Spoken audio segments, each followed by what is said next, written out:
А теперь, мои дорогие, мы с вами поговорим про метлу. И вот я вам показываю свою. Своя, она у меня на изголовье кровати, девочки, лежит. Это у меня тут шкуры висят. Ну, треугольник такой из шкур. На каждой стене у меня треугольники, как я вам уже говорила. Вот это тут торбочка такая висит. Это узлы, это что держаться. Девочки, тоже определенное количество мотков. Но это большая. Сделана у меня из дуба. Тут у меня седло. Это чулок животного.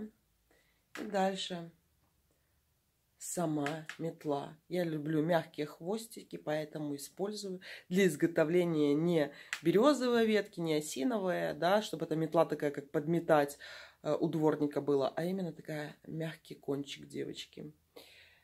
И про это чулок вам сейчас расскажу. Вот такая вот у меня, мои дорогие, метла для полетов. И сейчас мы с вами поговорим, чем отличается обычная метла от ведьмовской. Обычную метлу, девочки, мы держим в руках, чтобы мести. Вот представьте, вы держите метлу, да? Вы держите какую-нибудь не щетку, а вот именно такую веник.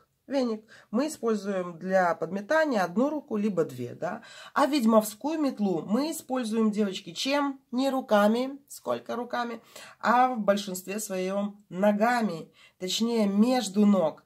Вся сила женщины между ног, не так ли? Мы рожаем детей, мы спим с мужчинами, именно, грубо говоря, раскинув, девочки, ноги, да. Так вот, ведьмовская метла для полетов, то есть мы на нее садимся, и она оказывается у нас между ног. Обычной метлой мы подметаем землю, пол, а ведьмовская метла пола не касается. Ее функция – отрывать нас от земли и с высоты неба, с высоты птичьего ведьмовского полета указывать нам путь. Мы поднимаемся, смотрим вниз и видим перекрестки, девочки. Перекрестки. А обычным живым зрением, стоя на перекрестке, все 4 стороны не увидеть. То есть, стоя на перекрестке, вы максимум можете увидеть 2 стороны, но не все 4 одномоментно. По очереди, то есть, видим. Вот даже проведите эксперимент. Зайдите на перекресток. Вы можете увидеть все 4 стороны света? Нет. А на метле можем. Обычной метлой вы можете, кстати, мести вообще только один путь, одну дорожку. А ведьмовская метла позволяет увидеть все 4 пути, 4 стороны света, 4 стихии и успешно пользоваться этим. И выбрать то, что хотите, свое направление, лучшее направление. Обычной метлой мы метем веником вниз, да? А ведьмовской метлой мы метем, девочки, все метем. И лево, и право, и вверх, и низ. И держим ее между ног и в руках. У нас 4 конечности. Руки, ноги. Их 4, заметьте. Вы сейчас видели мою метлу. Моя метла сделана в человеческий рост. С мехом. Мех – это седло. Причем это не просто мех, а чулок животного с хвостиком. Обязательно. И 4 лапки. 4 лапки, девочки. Нанизывается на деревянное основание. Моя метла из дуба. А вот эти мини-метлы, которые я для вас сделала, практически сделала, потому что я не могу сейчас, девочки, в видео показывать. Все метлы, они будут тоже индивидуальны, да, и там будут свои какие-то моменты. Поэтому для того, чтобы в видео показать, я вам показываю одну, девочки, метлу, и причем она как раз-таки без нанесенных знаков тех, которые будут индивидуальны для каждого отдельно. И они, конечно, вот эти маленькие метлы, мини-метлы, немного отличаются от моей именной метлы. И в них я вложила именно те функции защиты, которую эти метлы должны нести. Потому что моя метла, она больше такая, знаете, другой у нее функционал идет. А вот эти метлы, которые у нас в группе защита, они у нас именно для защиты. И сейчас мы с вами поговорим, почему они такого цвета, что с ними. И как это, и почему. Кстати, вот эта информация, ну, реально полезна, и она, в принципе, вам может пригодиться не только в метлах, а много где еще. В общем, сначала мы поговорим с вами о цвете. Красный веник. Ну, то есть красная вот эта вот штучка, обратите внимание, в красный цвет я покрасила. Такой рал, именно такого супер красного цвета. То есть это не то, что там нравится. Бордовый, малиновый, там розовый или еще что-то. Именно по ралу. Рал это международный цвет, да. Эталон цвета. То есть это международный красный, девочки, цвет, который, как говорится, принят везде. Не знаю, как камера тут передает, не передает. Но вы увидите это. Супер красная. Супер красный веник. Очень много в магии используется мертвых пчел. Я сейчас расскажу вам, почему сейчас начинаю с пчел. Да? Помор. Особенно в работе с кладбищем и для магических защит. Мертвые пчелы, девочки. Вы, может, у меня уже тоже видели на канале, когда я там вилочковую кость Петру носила на могилку и все остальное. И туда же на кладбище часто ношу именно мертвых пчел. Помор. Красный цвет пчелы, девочки, не видят. Вот прикиньте, пчелы не видят красный цвет. Красный цвет хоть и виден нам, и он бросается в глаза, в магии он не виден. То есть всю вашу ведьмовскую метлу с красным веником не увидят другие маги. Они просто-напросто не смогут определить, что это. Потому что, когда воссоздаешь в трансовом состоянии, в медуизме, еще как-нибудь, пытаешься на картах найти тот предмет, с помощью которого человек, ведьма, ставит себе защиту, если она использует красный цвет, то это не читается. Понимаете? Даже вот мертвые пчелы, а пчелы помор пчелиный, тоже используются в магии, и с помощью, как говорится, пчелы, мертвые пчелы не видят. И так же, как мертвые пчелы, как живые пчелы не видят красного цвета, то же самое другие маги не видят красного цвета. Понимаете? И, кстати, тут Карл фон Фриш в своей монографии «Из жизни пчел» обращал внимание, что пчелы, как и большинство насекомых, за исключением бабочек, не воспринимают красный цвет, в отличие от птиц. И немножко тут данных будет с Википедии. Красный цвет, да? Красный, красивый, прекрасный, да? Такое исконно русское слово. Красная площадь, девочки. Красная звезда, обратите внимание. Все вот это вот красное для чего, да? Что несет в себе этот красный цвет? Это красный цвет, это область цветов в длинноволновой части видимого спектра и соответствует минимальным частотам электромагнитного излучения, воспринимаемого человеческим глазом. И есть это инфракрасное излучение. Да? Что такое инфракрасное излучение? Это тепловое излучение, так как инфракрасное излучение от нагретых предметов воспринимается кожей человека как ощущение тепла.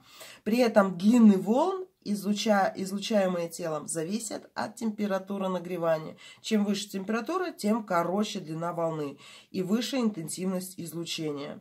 Поэтому вампиры у нас какие? Холодные, да? Спектр излучения абсолютно черного тела при относительно невысоких температурах лежит в основном именно в этом диапазоне. Обратите внимание, абсолютно черное тело и инфракрасное излучение похоже. Правда? Красный и черный. Инфракрасное излучение испускают возбужденные атомы или ионы. Поэтому у нас вот эта сторона, как говорится, рабочая, та, которая дает нам ощущение полета, она у нас возбужденная, она у нас красная, то есть теплая, мои дорогие. Ручка у нас черная. Так. Давайте вспомним Ньютона. Ньютон разделил свет на 7 цветов. Красный, оранжевый, желтый, зеленый, голубой, индиго и фиолетовый. Число 7 он выбрал из убеждения, что существует связь между цветами, музыкальными нотами. Сколько нот, девочки, вообще? Объектами Солнечной системы. Сколько планет, девочки? Дней недель сколько? 7, 7, 7. Человеческий глаз относительно слабо восприимчив к к частотам цвета индиго. Поэтому некоторые люди не могут отличить его от голубого или фиолетового цвета. Поэтому после Ньютона часто предлагалось считать индиго не самостоятельным цветом, а лишь оттенком фиолетового либо голубого, да. Однако он до сих пор включен в спектр в западных каких-то учениях. В западных, обратите внимание, цвет индиго существует. У нас про цвет индиго особо и не говорят. Это у нас голубой, синий, фиолетовый и вроде бы непонятно что, да. В русской традиции индиго соответствует синему цвету. Красный цвет – это горячий, страстный, активный. И его суть – действие, энергия, девочки, мощь. В магии цвета красный – это символ крови и инстинктов, фундамент выживания и торжество жизни в дикой среде. Этот цвет содержит в себе активное мужское и пассивное женское. Он активен благодаря своей силе и пассивен из-за низкой энергоемкости. По качеству энергии в магии цвета красный – это стихийный поток дикой силы. И обратите внимание, дорогие, какой у меня даже есть для магии светодиодный аппарат света и цветотерапии. Вот даже вот в магии я использую это для того, чтобы выделить эти чистые цвета. Сейчас я вам покажу. Вот я его даже включила вам показать. Вот тут включен чисто красный цвет. Вот чисто излучение красного цвета. Правда, тут может камера не особо передавать, но все же. А тут вот меняется. Оранжевый, желтый, зеленый. Вот вам излучение. И причем, знаете, в чем фигня вот этого вот излучения, да? Что, девочки, на камере он светится вот таким вот фиолетовым, на самом деле в реале вот так вот, видите, он вообще не светится. Направляю сюда, светится, так? Не светится. Вот такой вот аппарат у меня есть. Все можно цвета. И когда работают все вот эти цвета включены, это излучение белого цвета. Вот тут вот идет дневной свет, как говорится, просто он разделенный. Вот такой у меня аппаратик есть, дорогие мои. И тут вот инструкция. И даже, обратите внимание, уже учеными доказано. Для чего я вам говорю? Чтобы не просто там про магию. Геска, полицвет, маг, девочки. Понимаете? И паспорт, и ТУ, все что угодно есть.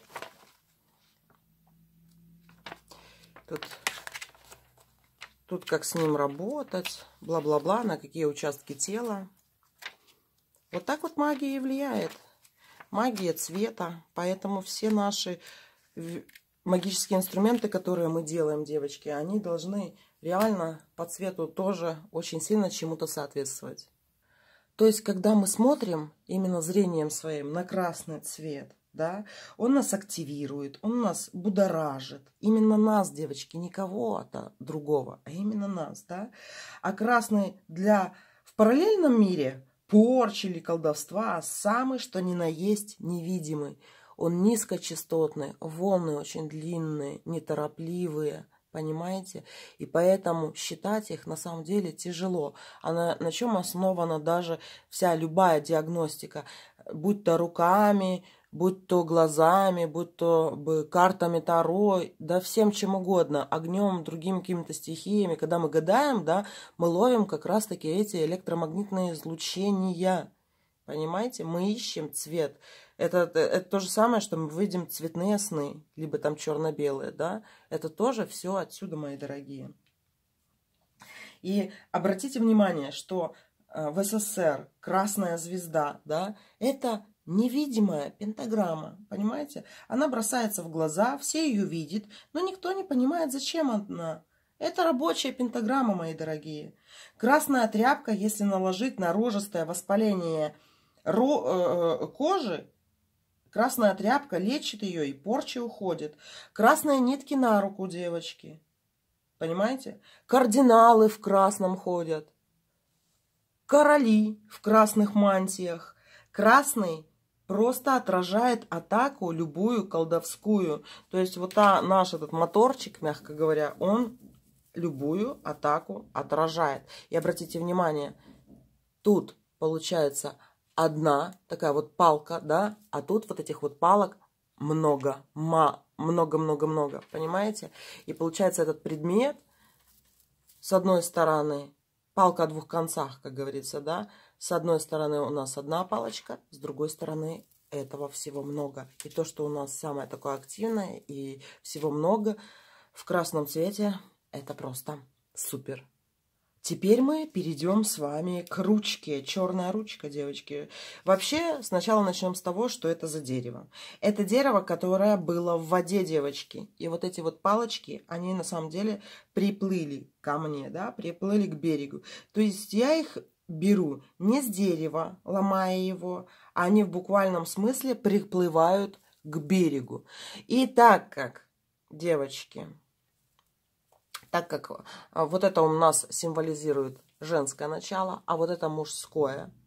Это не просто метлы, которые, знаете, просто, например, ремесленники делают. Это метла, она уже сделана по-особому. И то есть вот эти вот палочки, которые с водной стихии прибиваются к берегу, к стихии земли, доставала не я их собирала. Я прошу это делать мужчину. Вот эти черные, как говорится, палочки до тех пор, пока не были черные с воды, с водной стихии, с червовой стихии доставал для вас пиковый. Девочки, обратите внимание, да? И, то есть, вот эти вот палочки, они уже были изначально сломлены не мною, да, а силой природы. То есть, если вы пойдете в лес и решите сделать метлу, просто сломаете ветку, сделаете там, присобачите, как говорится, активную вот эту вот часть, оно будет годиться для определенных магий, понимаете, для какой-то определенной цели. Но так как у нас сейчас защита, поэтому вот эти вот метлы мы делаем, как говорится, по-особому. Дальше, что такое черный? Черный – это тон, где совершенно нету светового потока от объекта. Черный прекрасно носится в одежде.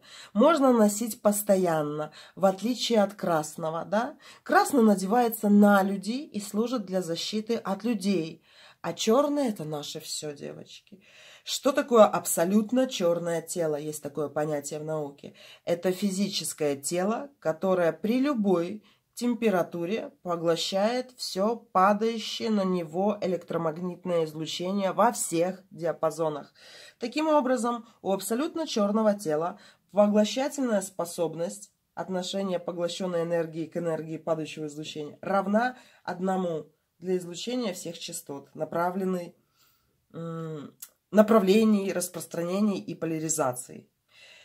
К чему я это говорю? Может быть немного сложновато, но сейчас я вам даже дальше объясню. Несмотря на название, абсолютно черное тело, вот вспомните сейчас черную дыру, да, оно само может испускать электромагнитное излучение, причем, девочки, любой частоты и визуально иметь цвет. Вот это вот самое важное, что я вам хотела сказать. Спектр излучения абсолютно черного тела определяется только его температурой. Температуру мы магичим, как говорится. В том-то и вся фишка именно черного цвета. Почему такой черный цвет так в магии очень сильно популярен? Да? Потому что он всю энергию поглощает, любую энергию, направленную в вас, и в то же время вы уже можете быть и зеленым, и синим, и белым, и голубым, и красным, кем угодно, правильно настроив, как говорится, температуру, правильно сделав магию в черном цвете, находясь. Понимаете?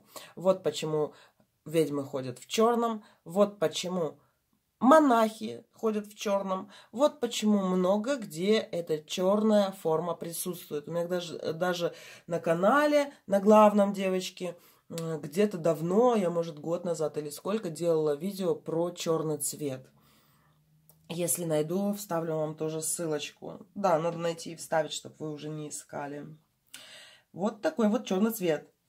И, кстати, черный цвет в истории государственной символики той же России, да, сыграл очень примечательную роль. Допустим, помните, мы все в истории изучали Куликовскую битву, 1380-е годы. Русское войско князя Дмитрия Донского сражалось под стягом с образом Спаса Нерукотворного. Понимаете? Спас Нерукотворный. Стяг – это флаг с образом Спаса Нерукотворного. Цвет стяга был черный и золотой. И тут вся фишка в том. Спас нерукотворный. Не руками сделанный. Черно-золотой.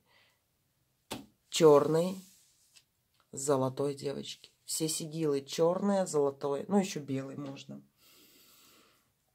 В исламе черному, как и зеленому, придается тоже большое значение. Черным было знамя, которое несли воины пророка Мухаммеда. Понимаете? Оно тоже черное. Метла ведьмы может использоваться для разных целей. Самое основное применение – это очищение магического пространства. И метла мгновенно удаляет все отрицательные энергии конкретного места, где вы ей машете, когда вы ей пользуетесь, девочки. Если вам снятся кошмары, если у вас сонный паралич или психические атаки, положите метлу под кровать. Метла создаст магический барьер и эффективно вас защитит. Обратите внимание, где у меня метла находится? На изголовье моей черной кровати. Понимаете? Почему? Потому что я не то, что хочу, чтобы она меня защищала. Я ее активно использую, девочки, в своих каких-то магических работах. Поэтому она, та метла, мне не сколько для защиты, сколько для того, чтобы я ей пользовалась и использовала.